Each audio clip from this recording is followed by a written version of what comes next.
지금 대한민국은 가장 뜨거운 이슈들이 충돌하고 요동치고 있는 총선 전국입니다. 나흘 동안의 설 연휴에 어떤 얘기들을 나누셨나요? 아마 비슷한 이야기들을 나누지 않았을까요? 연휴 설 민심 어떻게 읽어야 될까요? 그리고 향후 총선 전국에 어떠한 영향을 미칠까요? 그리고 앞으로 남은 변수는 어떤 것들이 있는지 오늘도 인사이트 K 배종찬 연구소장을 연결하겠습니다. 소장님 안녕하십니까? 안녕하십니까. 배종찬 소장입니다. 네. 자, 명절 이후 민심이 중요하다 이렇게 예고도 하셨는데 아직은 여론조사로는 잡히지 않았을 것 같고 소장님은 어떻게 보세요? 각 당은 뭐 자기들 보고 싶은 대로 이렇게 해석하는 것 같아요, 민심을. 그러니까 뭐 아전 인수식 해석을 하기 마련이거든요. 네. 설날 민심은 더불어민주당 쪽에서는 건건마다 발목을 잡는 야당을 심판하는 총선이 될 것이다. 이렇게 설 민심을 읽고 있는 반면에 야당에서는 문재인 정부의 실정에 눈 감고 있는 여당을 견제해야 되는 총선이 될 것이다. 이게 똑같은 설날 민심인데도 불구하고 서로 해석하는 이 방법은 또 전혀 달랐습니다. 네. 최근에 이 정당 지지율과 관련해서 어떤 유의미한 결과가 나온 게 있을까요? 총선이 가까울수록 각 정당들이 정당 지지율에 가장 촉각을 곤두세우고 있을 것 같은데요.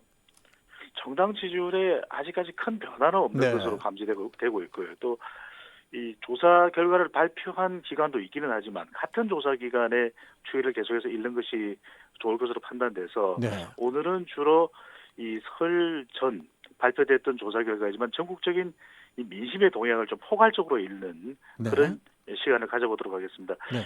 설 직전의 민심이었는데요. 이 더불어민주당이 전체적으로 앞서가고 있지만 일부 지역에서는 자유한국당이 영남을 중심으로 해서 우세한 결과도 있었습니다. 네. 리얼미터가 TBS와 YTN의 열을 받아서 지난 20일, 22일 바로 설 연휴 직전이었죠. 또 앞으로 이제 다음 주가 되면 설 이후의 민심도 함께 읽어드리도록 하겠습니다. 전국 1,506명 무선 전화 면접 및 유무선 알들이 자동응답 조사했고 표본 오차 95% 신뢰 수준 플러스 마이너스 2.5%포인트 응답률 4.4%. 자세한 사항은 중앙선거론조사 심의위원회 홈페이지에서 확인 가능한데 이게 단 뭐 설날 명절이 지났다고 해서 크게 바뀌지는 않았을 것으로 예상을 합니다만은 네. 구체적인 또 설 이후의 결과는 다시 읽어드리기로 하고요. 이번 조사 결과는 더불어민주당 40.4%, 자유한국당 32.1%, 바른미래당 4.1%. 지금 바른미래당이 상당한 변화가 예상되고 있기는 합니다. 네. 새로운 보수당 3.8%로 나타났습니다. 네. 자, 지금 영남의 여론 추이가 상당히 주목되는 이런 상황인데, 네. 특히나 그 부울경이라는 부산, 울산, 경남 그리고 PK 지역 여기는 뭐 여당과 야당 모두의 관심 지역이고 또 승부처가 아니겠습니까? 요즘 판세가 어떻게 돌아가나요? 네. 설날 민심 뭐 부산 자갈치 시장을 가면은 아유 경기가 와 이랬노 이랬는데 민심도 읽을 수 있는 바로 그 현장이 부산이라고 볼 수 있겠고요. 지금 네. 또 각종 의혹과 재판이 진행되고 있는 곳이 부산 정치판의 민심이기도 합니다. 네. 이 부울경이 되죠. 울산시장 선거 개입 의혹도 있죠. 또 김경수 경남지사는 드루킹 재판에도 직면해 있습니다. 다른 어떤 지역보다도 선거 관심이 되고 있는 지역 중 하나가 바로 PK 지역이 될 수 있는데 낙동강 벨트가 유지될 것인가 무너질 것인가 아니면 그 낙동강 벨트가 더 늘어날 것인가 이것이 초미의 관심사가 될 수 있겠고요. 네. 더불어민주당보다 자유한국당 지지율이 더 높은 지역이 바로 또 PK 지역이기도 합니다. 네. 대통령 지지율도 잘못하고 있다는 부정평가가 더 높게 나타났기 때문에 이 지역의 민심이 불과 2년여 전입니다. 지방선거와는 판이하게 달라졌다. 그 당시에는 바로 광역단체장 세 곳을 싹쓸이하지 않았습니까? 네. 송철호 울산시장, 오거돈 부산시장, 김경수 경남지사였는데 이번 선거는 그래서 야당 심판 대 청와대 평가 심판, 여당 심판보다도 광역단체장에 대한 심판과 평가가 더 중요한 기준이 될 수 있다. 바로 이 지역에서는 나오고 있는 이유입니다. 네. 자, 이 지역과 또 연계될 수밖에 없는 지역이죠. TK. 대구 경북 지역의 민심. 여기는 뭐 제일 야당의 또 뭐 텃밭이라는 이런 얘기도 있습니다만은 네. 사실 지금 뭐 홍준표다 유승민이다 여러 또 의원들이 또 부딪힐 가능성이 있는 지역. 그리고 가장 큰 또 제일 야당의 물갈이가 또 예상되는 지역이라서 민심 동향이 상당히 궁금합니다. 이쪽 지역에.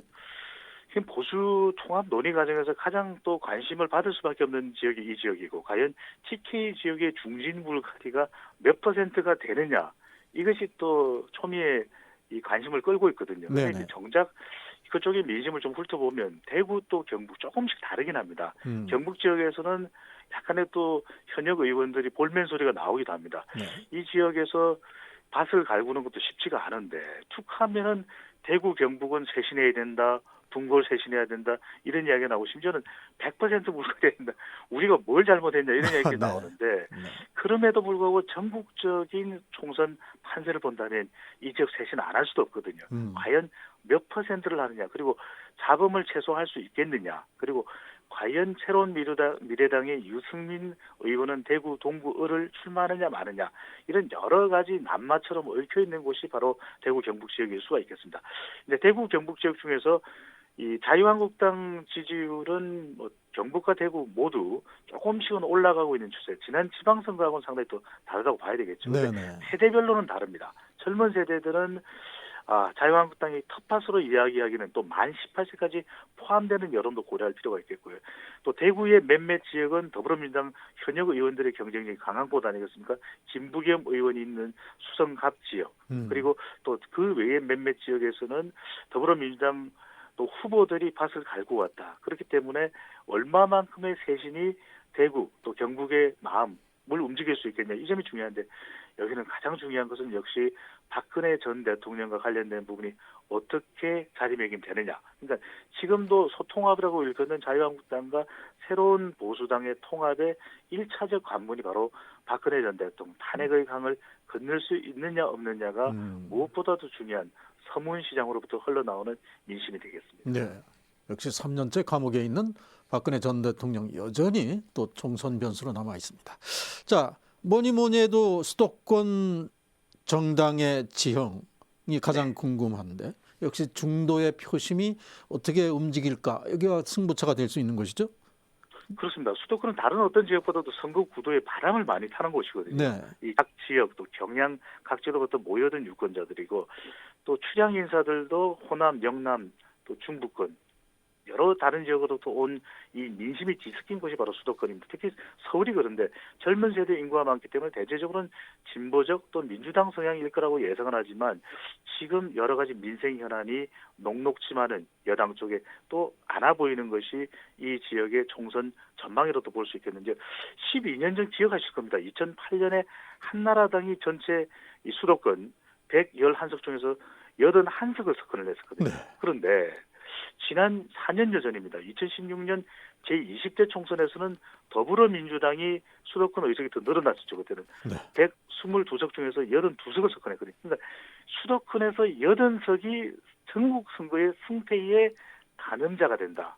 또 분수령이 된다. 이걸 생각하면 그 어떤 지역보다 중요한데, 이번 설 직전 실시됐던 조사 결과를 보면 더불어민주당 41.8%, 네. 한국당 29.7%. 네.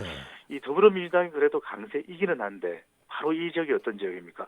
이 부동산 정책이 치명적인 영향을 주고 있는 곳이기 때문에 그렇겠네요. 대통령 지지율은 최근 들어 낮아지는 추세를 보이고 있습니다. 네. 과연 이것이 이번 총선에 어떤 변수로 작동될지 기억나실 겁니다. 2008년 바로 대선이 있고 난 직후에 있었던 총선에서 여당인 한나라당이 수도권 싹쓸이를 했던 그 이유가 바로 뉴타운이었거든요.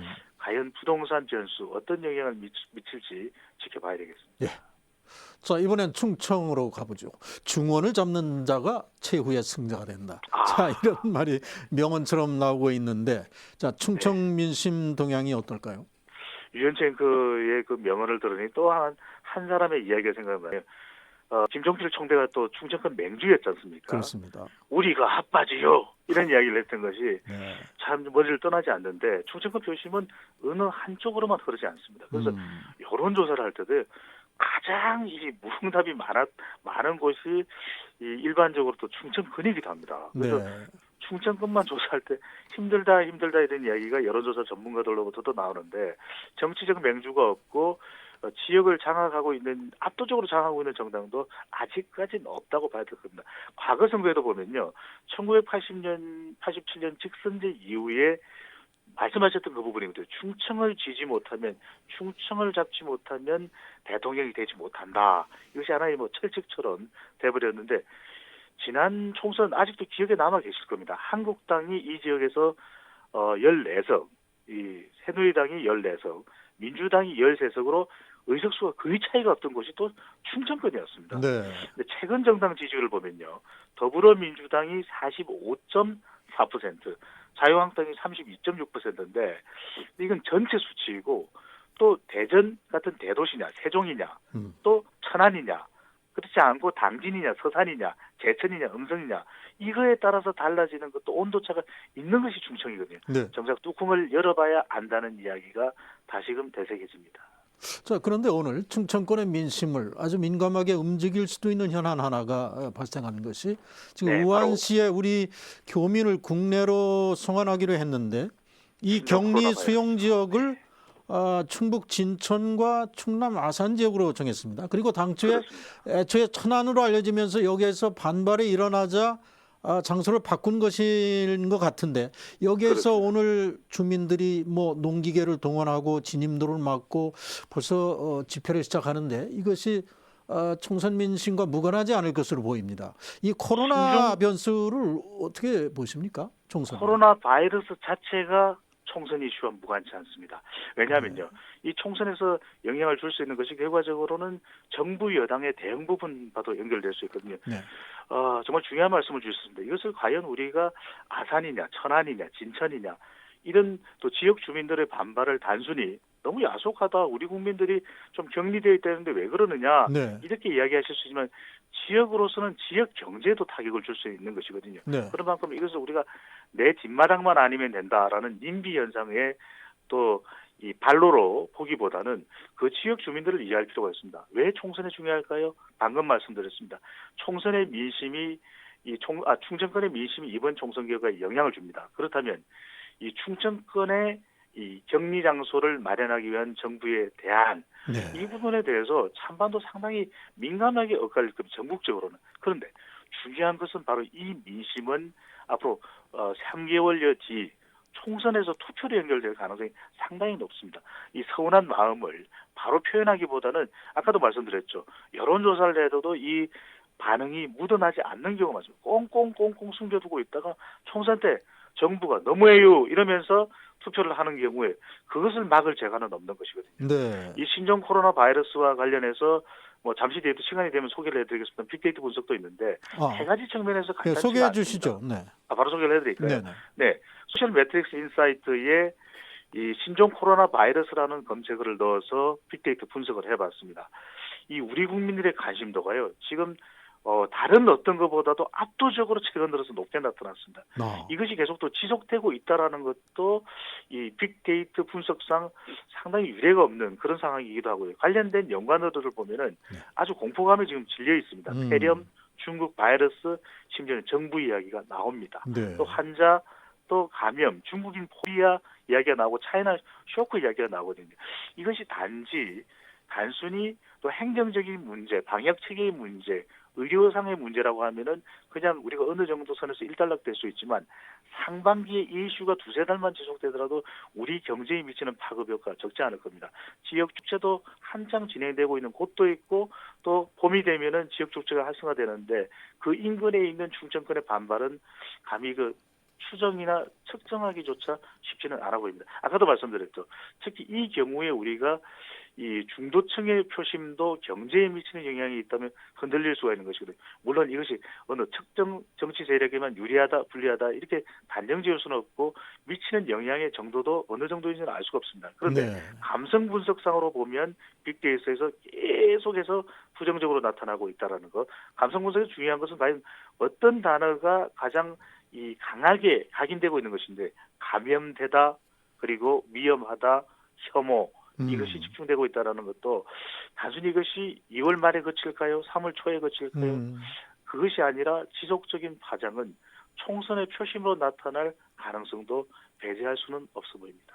네, 자 가능성 배제 수준이 아니라 어쩌면 코로나 이 변수가 가장 큰 변수가 될 수도 있을 소지가 있는 것이 오늘 민경욱 한국당 전 대변인 입에서 민주당을 향해서 지금 시진핑 방한이 3월로 지금 예정되어 있는 것으로 이렇게 얘기가 되고 있는데 사실 쉽지가 않을 겁니다. 이 네. 방한이 어려워진 게 아니냐. 이것이 상당한 네. 총선 변수로 지금 예상하고 있지 않았습니까? 그렇습니다. 시진핑 주석의 방안이라고 하는 것은 결국 우리가 중국과의 관계 개선, 사드 문제의 부분적 해결, 그리고 한한령의 철회 이런 것과 연결되면서 우리 경제에 미치는 영향, 또 이 남북 관계에 미치는 영향이 적지 않거든요. 다각도로 영향 그런- 변수로 생각되고 있었죠. 그런데 두 가지를 더 말씀드려야 네. 됩니다. 왜냐하면 사스와 메르스인데 사스의 경우는 2003년입니다. 우리나라에는 큰 파장이 없었고 이때는 선거가 있었던 해가 아닙니다. 네. 2015년에 있었던 메르스의 경우에는 대통령 지지율에 큰 영향을 줬습니다. 2015년 5월, 6월에 이제 이 메르스가 상당히 창궐됐고 정부의 대응이 잘못됐다. 박근혜 대통령의 지지율 30% 초반으로 곤두박질 쳤습니다. 이 영향 정부가 어떻게 대응하느냐. 물론 지금 초기 정부의 대응은 뭐 잘하고 있다 이런 호의적인 평가를 받고 있습니다만은 향후에 어떤 상황, 감염의 확산 속도 이런 걸 또 추가적으로 볼 필요가 있는데 여기서 중요한 부분은 선거의 대통령 지지율이 미치는 영향이 만만치가 않습니다. 그런 만큼 향후 이 여러 가지 정부의 조치들이 또 전 세계를 보내고 또 다시 국민들이 귀국하고 또 중국과의 관계 청와대 국민청원에 나와 있는 이 중국 국민 입국 금지시켜달라 이런 여론들이 어떻게 전개되느냐도 대통령 지지율에 영향 줄 것으로 보입니다. 자, 이번에는 정치 바이러스를 잡겠다고 다시 귀국한 안철수 전 대표 얘기를 안 할 수가 없는데, 자, 어제 손학규 현 대표와의 담판이 무의로 끝나고 오늘 바른미래당을 탈당한다고 선언했습니다. 이제 바른미래당 완전 공중 분해된 상태고, 이로써 안철수의 새로운 중도당이 탄생하는 건지. 그런데 이 와중에도 친안철수계로 알려진 문병호, 김영환 전 의원이 또 통합 추진위원회 이쪽에 박형준 위원장과도 또 만난다고 하고, 이게 지금 어떤 연계 속에서 움직이고 있는 겁니까? 지금 보수 신당에 합류를 하는 건지 별도의 신당을 만드는 건지 국민들은 좀 다소 헷갈리는 이런 상황인 것 같아요. 어디 쪽이 원심력이 더 크냐가 중요할 겁니다. 네. 안철수 전 대표의 경우에는 결국 바른미래당을 탈당함으로써 중도 정당의 길을 가겠다. 그리고 이번 선거에 불출마 선언하지 않았습니까? 그것은 무엇보다도 개인 측근 가까운 후보들에 대한 선거 지원 운동보다는 오히려 중도 세력을 확대하는 데 일단 징검다리를 놓겠다. 이런 해석으로 포석으로 봐야 될 것 같습니다. 그런 만큼 정당 투표에 좀 더 기대를 많이 하고 있는 안철수 전 대표의 전략이 아닐까. 이렇게 일단은 봐야 될 것 같고. 왜냐하면 개인 후보들을 일일이 다 지금 공천을 각 지역구마다 내는 게 짧은 기간 동안 쉽지 않거든요. 네. 하지만 중도 세력이 다시 한 번 더 기회를 맞이하려면은 정당 투표 쪽에 더 힘을 기울이는 이 안철수 전 대표의 방향이라고 볼 수 있겠고, 결국 주변에 가까운 김영환 전 의원, 문병호 전 의원의 경우에는 오히려 지역구를 좀 더 이 양보받을 수 있는, 좀 배려받을 수 있는 쪽의 선택을 하는 것 아니냐라는 해석을 해봅니다. 네, 오늘 말씀 여기까지 듣겠습니다. 고맙습니다. 감사합니다. 지금까지 배종찬 인사이트 K 연구소장이었습니다.